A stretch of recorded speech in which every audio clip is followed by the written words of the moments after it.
بسم اللہ الرحمن الرحیم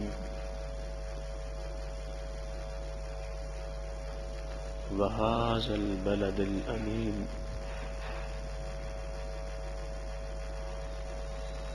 صدق اللہ العظیم وبلغنا رسولہ النبی الکریم الامین ونحن على ذلك لمن الشاهدين والشاكرين والمطمئنين والموقنين والحمد لله رب العالمين.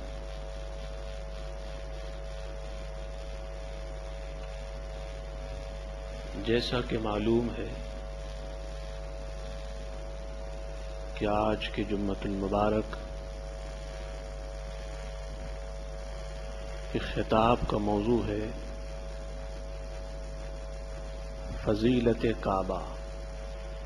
فضیلت کعبہ.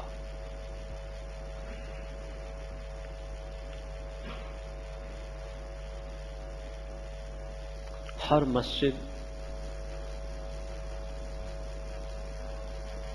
جہاں اللہ تعالی کی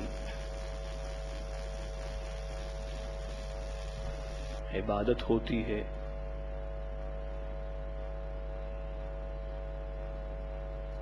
وہ افضل ہے روئے زمین کے باقی حصوں سے.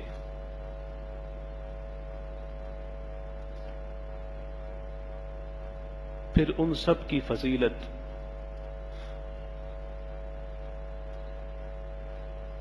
درجہ بدرجہ ہے.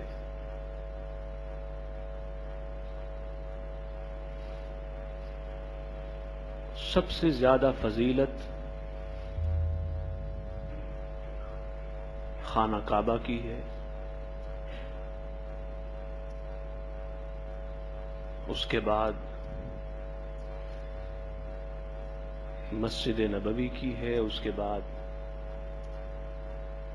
بیت المقدس مسجد اقصی کی ہے.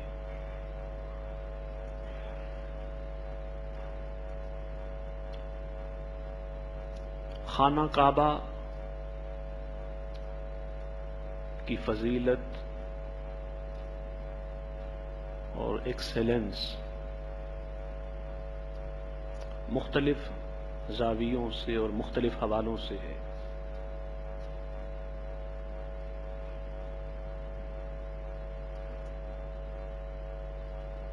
ان میں سے ایک یہ ہے کہ بیت اللہ کو دیکھنے سے خانہ کعبہ کو دیکھنے سے دیکھنے والے کے گناہ مٹتے ہیں، معاف ہوتے ہیں. اللہ کے رسول صلی اللہ علیہ وسلم نے فرمایا کہ جس نے کعبہ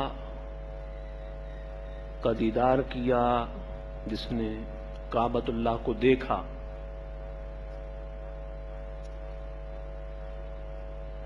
اور پھر وہاں سے اس حال میں لوٹا کہ نہ کسی سے جھگڑا کیا، نہ کوئی گناہ کیا، رجع کما ولدتہ امہ،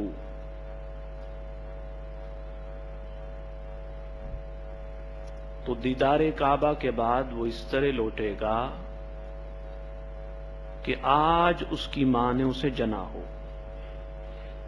یعنی نیو بورن بیوی کی طرح ہو جائے گا. نیو بورن بیبی کی طرح وہ لوٹنے والا شخص نو مولود بچے کی طرح ہو جاتا ہے.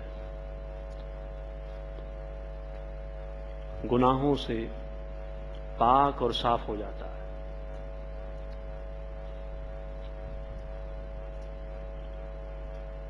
ایک اور روایت ہے، حضور السلام نے فرمایا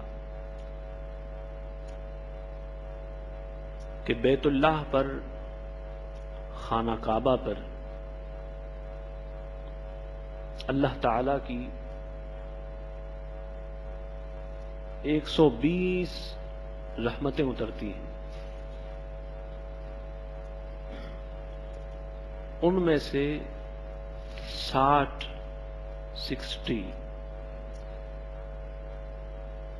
ان لوگوں کے لیے ہوتی ہیں جو کعبۃ اللہ کا طواف کرتے ہیں، اور 40 ان کے لیے ہوتی ہیں جو وہاں نماز پڑھتے ہیں، اور 20 ان کے لیے ہوتی ہے جو کعبۃ اللہ کو وہاں بیٹھے بیٹھے دیکھتے ہیں. تو وہاں طواف کرنا بھی عبادت ہے، نماز پڑھنا عبادت ہے، اور صرف کعبے کو دیکھنا عبادت ہے.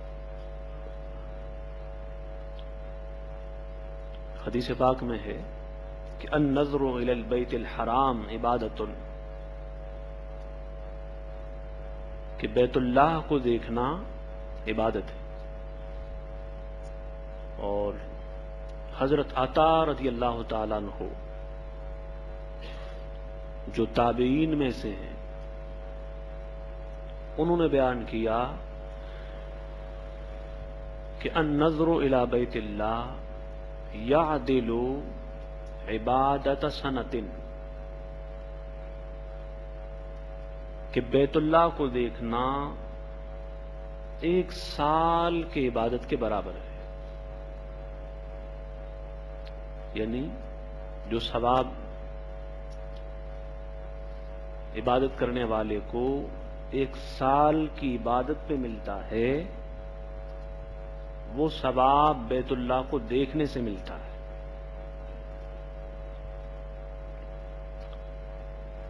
اور بیت اللہ میں جو سب سے امپورٹنٹ اور اہم چیز ہے وہ بیت اللہ کا طواف ہے. حضرت سیدنا سعید بن جبیر رضی اللہ تعالیٰ عنہ نے فرمایا کہ الطواف احب الی من الصلاۃ، کہ خانہ کعبے میں طواف یہ زیادہ افضل ہے وہاں نفل نماز پڑھنے سے. اس لیے کہ نفل نماز تو انسان ہر جگہ پڑھ سکتا ہے، ہر مسجد میں پڑھ سکتا ہے، گھر میں پڑھ سکتا ہے، ہر پاک و صاف جگہ میں پڑھ سکتا ہے. لیکن طواف صرف ایک ہی جگہ میں ہو سکتا ہے، بیت اللہ میں، خانہ کعبہ.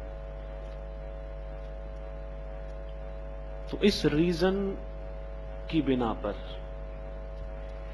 بیت اللہ کا طواف وہاں نفل نماز پڑھنے سے افضل ہے. اور ایک ریزن یہ بھی ہے کہ نماز پڑھنے والوں کے لیے 40 رحمتیں ہیں، اور طواف کرنے والوں کے لیے 60 ہیں. تو طواف کرنے والوں کو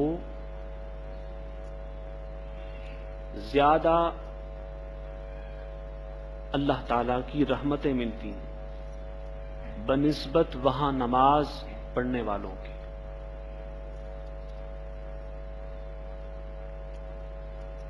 اب یہاں ایک سوال ہے کہ بیت اللہ کو دیکھنے سے، خانہ کعبہ کو دیکھنے سے گناہ کیوں معاف ہوتے ہیں، گناہ کیوں مٹتے ہیں؟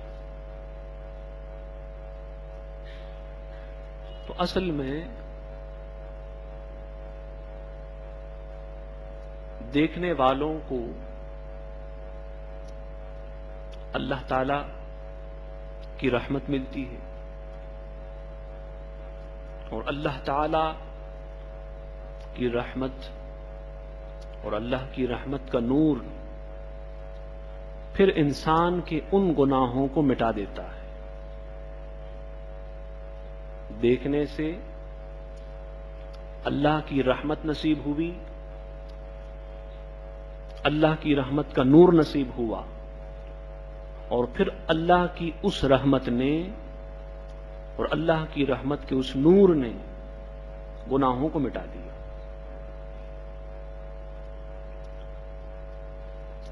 حضرت سیدنا جابر رضی اللہ تعالیٰ عنہ سے روایت ہے کہ ھذا البیت دعامۃ الاسلام، کہ یہ گھر یعنی خانہ کعبہ یہ اسلام کا ستون ہے، اسلام کا پلر ہے.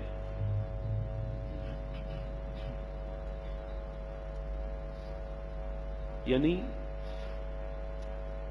اسلام میں اور اللہ اور اس کے رسول صلی اللہ علیہ وسلم کے یہاں اور مسلمانوں کے یہاں اس کی بے پناہ اہمیت ہے.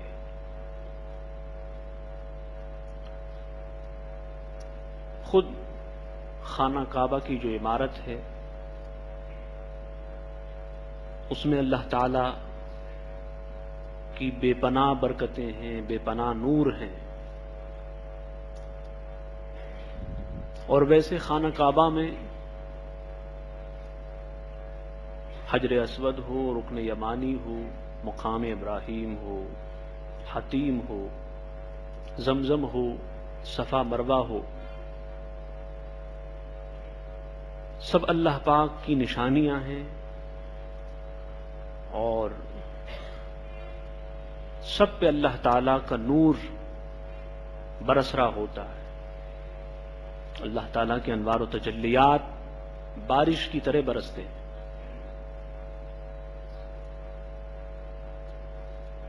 جب ہم جاتے ہیں اور بیت اللہ میں داخل ہوتے ہیں تو حجر اسود کو چومتے ہیں، اس کو کس کرتے ہیں. چومنا چاہیے. حضور علیہ السلام نے چوما، صحابہ نے، تابعین نے. حکم بھی یہی ہے کہ اس کو چوما جائے.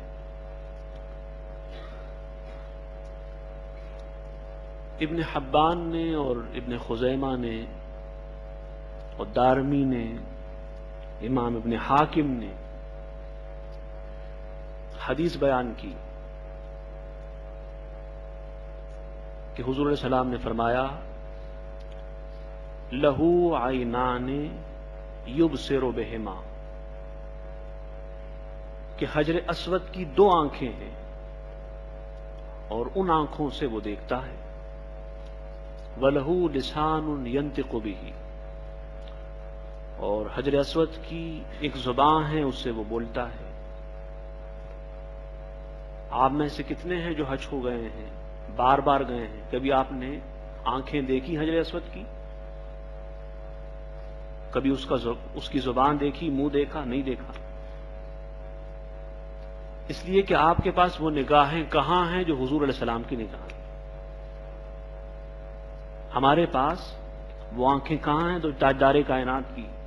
اور حضور نے تو فرمایا صحیح بخاری میں حدیث کہ انی ارا ما لا ترون، کہ میں وہ دیکھتا ہوں جو تم نہیں دیکھتے اور میں وہ سنتا ہوں جو تم نہیں سنتے. یہ صحیح بخاری میں. تو جب حضور علیہ السلام نے فرمایا کہ حجر اسود کی آنکھیں ہیں، ہمیں نظر آئے یا نہ آئے ہم مانتے ہیں آنکھیں ہیں. جب حضور نے فرمایا کہ اس کی زبان ہے، ہمیں نظر آئے یا نہ آئے ہم مانتے ہیں کہ زبان ہے. فرمایا یشہد لمن استلمہ بحق، جس نے اللہ کی رضا کے لیے حجر اسود کو چوما، اس کو کس کیا، تو کل بروز قیامت حجر اسود اس چومنے والے کی ایمان کی گواہی دے گا. حجر اسود کو چومنا یہ اپنے لیے گواہ بنانا ہے، ایک وٹنس بنانا ہے ڈے آف ججمنٹ کے لیے، قیامت کے لیے. اور ایک روایت میں ہے حضور علیہ السلام نے فرمایا کہ جب طواف کرنے والا طواف کرتے کرتے رکن یمانی کے پاس آتا ہے اور دعا مانگتا ہے تو رکن یمانی کے پاس 2 فرشتے ہوتے ہیں جو اس کی دعا پر آمین بولتے ہیں، اور جب وہ تھوڑا سا آگے گزر کر حجر اسود کے پاس آتا ہے تو فرمایا امنا علی الحجر الاسود ما لا یحصى، اور وہ حجر اسود کے پاس دعا مانگتا ہے تو وہاں لا تعداد کاؤنٹ لیس فرشتے اس کی دعا پر آمین کہتے ہیں، یعنی بے شمار ہوتے ہیں، انگت ہوتے ہیں، آمین کہنے والے کاؤنٹ لیس ہوتے ہیں۔ اور صحیح بخاری میں حضرت عبداللہ بن عمر رضی اللہ تعالیٰ عنہ سے روایت ہے، انہوں نے فرمایا کہ لم ارى النبی صلی اللہ علیہ وسلم الا يمس لم ارى النبی صلی اللہ علیہ وسلم يمس الا الیمانین، کہ حضور علیہ السلام نے صرف 2 مقامات کو چوما، رکن یمانی کو اور حجر اسود کو، اور ان کے بوسے لیے۔ صحیح بخاری میں ہے کہ جب حضرت سیدنا عمر رضی اللہ تعالیٰ عنہ حجر اسود کا بوسہ لیتے تو فرماتے کہ حجر اسود میں جانتا ہوں کہ تو ایک پتھر ہے، نہ مجھے نقصان دے سکتا ہے نہ فائدہ دے سکتا ہے، ہاں اس لیے چومتا ہوں کہ حضور نے چوما ہے، اگر میں نے حضور علیہ السلام کو تیرا بوسہ لیتے ہوئے نہ دیکھتا تو کبھی نہ چومتا۔ تو حجر اسود کو چومتے وقت یہ نیت کر لینی چاہیے کہ اس لیے چومتے ہیں کہ اللہ کے رسول نے حکم دیا اور اللہ کے رسول صلی اللہ علیہ وسلم نے خود اس کو چوما۔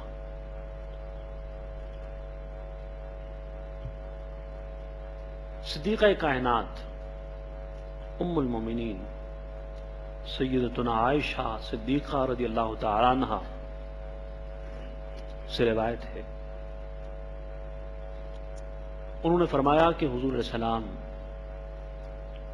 طواف کے دوران چلتے چلتے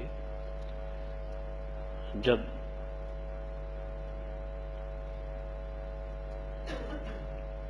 رکن یمانی کے پاس پہنچے تو آپ نے فرمایا وجدت جبریل علیہ قائما، کہ میں نے سیدنا جبریل علیہ السلام کو یہاں کھڑا پایا، اور ایک روایت میں ہے کہ یستغفر لمن استلمہ، کہ حضرت جبریل کھڑے ہیں اور دعا مانگ رہے ہیں بخشش اور مغفرت کی ان لوگوں کے لیے جو اسے چومتے ہیں۔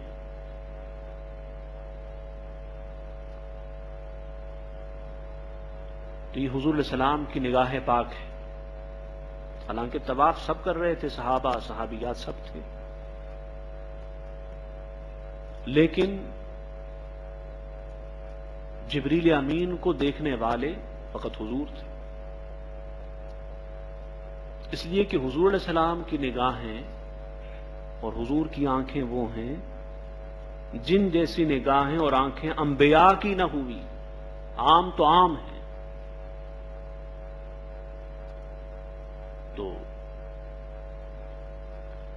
فرماتی ہیں کہ حضور علیہ السلام نے فرمایا کہ سیدنا جبریل علیہ السلام کو میں نے کھڑا پایا کہ وہاں کھڑے ہیں، اور جو لوگ آتے جاتے ہیں اور چومتے جاتے ہیں تو وہ ان کے لیے دعائے مغفرت، اللہ تعالیٰ سے بخشش کی دعا مانگتے چلے جاتے ہیں۔ اور ایک روایت میں یہ ہے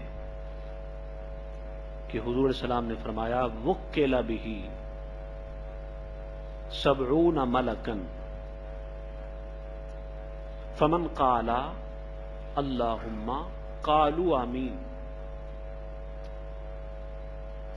کہ رکن یمانی کے پاس 70 ملائک ہیں رکن یمانی کے پاس،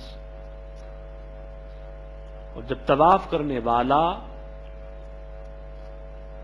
طواف کے دوران چلتے چلتے رکن یمانی کے پاس سے گزرتا ہے اور دعا مانگتا ہے وہاں، تو وہ 70 کے 70 ملائک اس دعا مانگنے والے کی دعا پر امین کہتے ہیں۔ دعا مانگنے والے کی دعا پر امین کہتے ہیں۔ اور ایک روایت ہے حضور علیہ السلام نے فرمایا کہ ملکان موکلان یؤمنان اذا مر بہما، کہ 2 فرشتے ہیں جن کی ڈیوٹی لگا دی گئی رکن یمانی کے پاس اور حجر اسود کے پاس، کہ جب طواف کرنے والا گزر کر رکن یمانی کے پاس آتا ہے یا پھر حجر اسود کے پاس آتا ہے اور دعا مانگتا ہے، تو اس وقت وہ 2 فرشتے امین کہتے ہیں۔ ان کی ڈیوٹی یہی ہے، ان کا کام یہی ہے کہ وہ امین کہا کریں۔ تو کتنا عظیم احسان ہے اللہ پاک کا کہ آپ اپنے ممالک سے اور کنٹریز سے حج کو چلے اور آپ کی دعاؤں پہ امین کہنے والے ملائک آسمان سے آئے، آپ دعا مانگنے یہاں سے چلے اور ملائک ان دعاؤں پہ امین کے لیے آسمانوں سے چلے آئے۔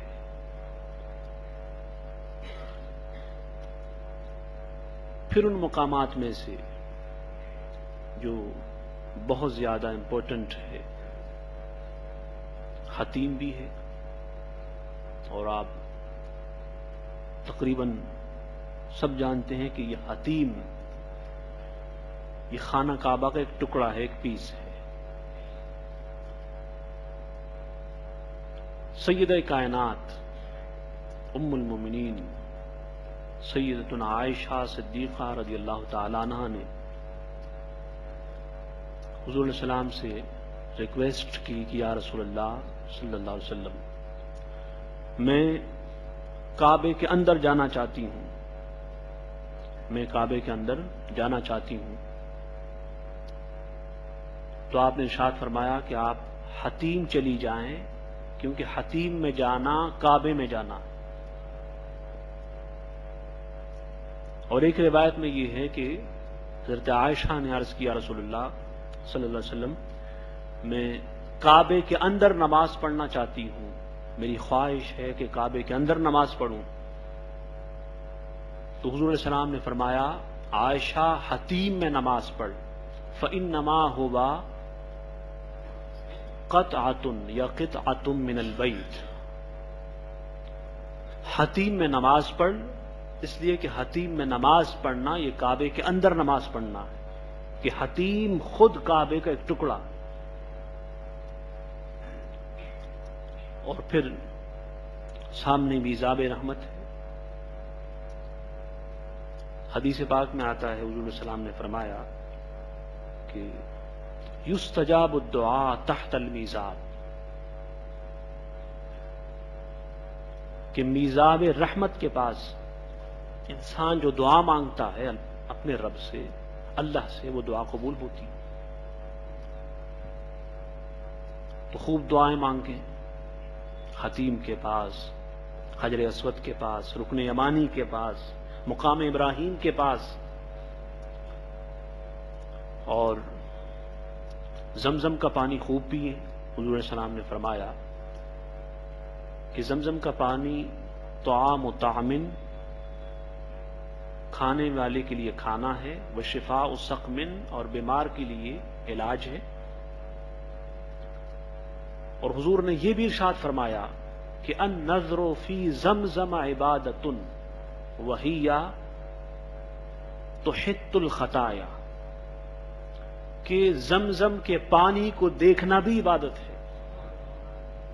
زمزم کے پانی کو دیکھنا بھی عبادت ہے، اور زمزم کے پانی کو دیکھنے سے بھی انسان کی خطائیں اور اس کے گناہ معاف ہوتے ہیں.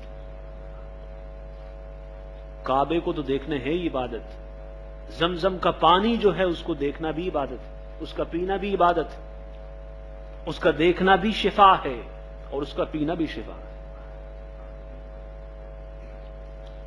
اور اس لیے شفا ہے کہ وہ اللہ تعالیٰ کے ایک نبی کے قدموں سے مس ہوا،